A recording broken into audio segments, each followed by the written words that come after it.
ઘરે પધાર્યા છે માટે આજે તો તમારી તલવારની ધાર નહીં કાઢી. અરે આ તો મહારાજનો હુકમ છે. મહારાજ ખબર છે સૌદ ગામના સમ્રાટ છે. અરે પ્રધાનજી આજે અમારી કોડ નહીં ધકે. હવે હું ભાઈઓ માણે આજે વાત નથી કરતો. બોલાવો તો બાપુને. અરે પ્રધાનજી અમે સનાતન ધર્મને માનનારા નિજાર ધર્મ ઉપર ચાલનારા તમારા જોર દબાવથી જો અમારો ધર્મ ભૂલી જશો. હવે તમારા બાપુને બોલાવવાનું. હું ભાઈઓ માણે આજે વાત નથી કરતો. જવા દે.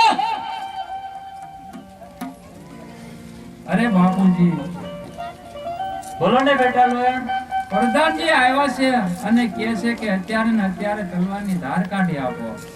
અરે પ્રધાનજી હા આજે એકાદશી છે અને અમારે એકાદશીના કોડનું કામ બંધ હોય અને પ્રધાનજી આજ અમારે આંગણે સાધુ સંતો ગત ગંગા પધાર્યા છે અને હા પ્રધાનજી તો આજે કામ બંધ છે તો સાથે સાથે સત્સંગ કરી અને સવારે તમે પ્રસાદી લઈ અને ચાલા જજો ને સવારે તમારી કામ. અરે શું કહો છો ધનજી ભગત?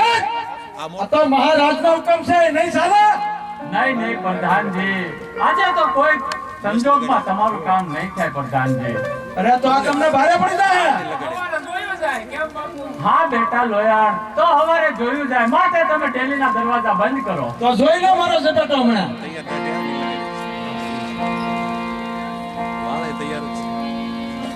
અરે બેટા લોયાણ આ સાધુ સંતો ગત ગંગા આપણા ઘરે પધાર્યા તો તેની પ્રેમથી આરતી ઉતારો.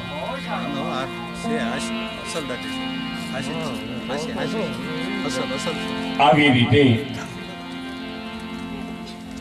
લોયણ તારે આરતી ઉતારવા લાગ્યા છે પણ આરતી કેવી ઉતારે છે?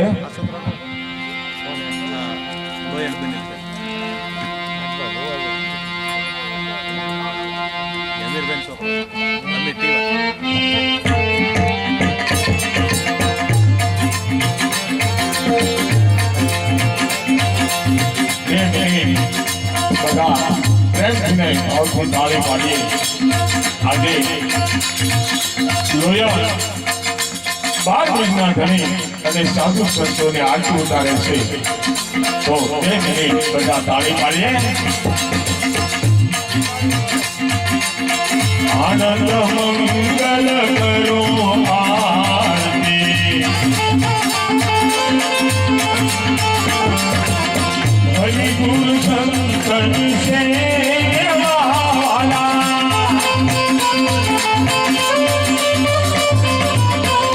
આનંદ મંગલ કરો આરતી.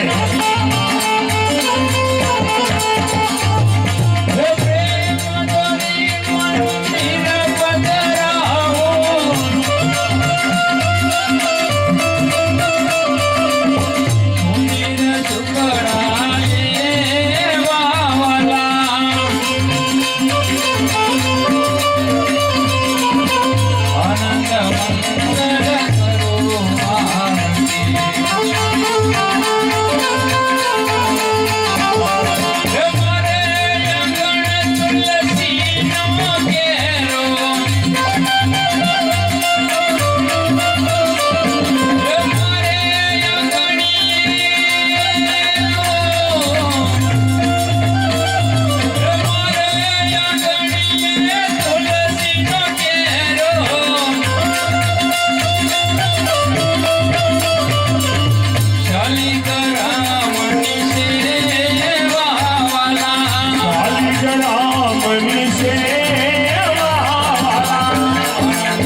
જ્ઞાની છે મહાવાળા.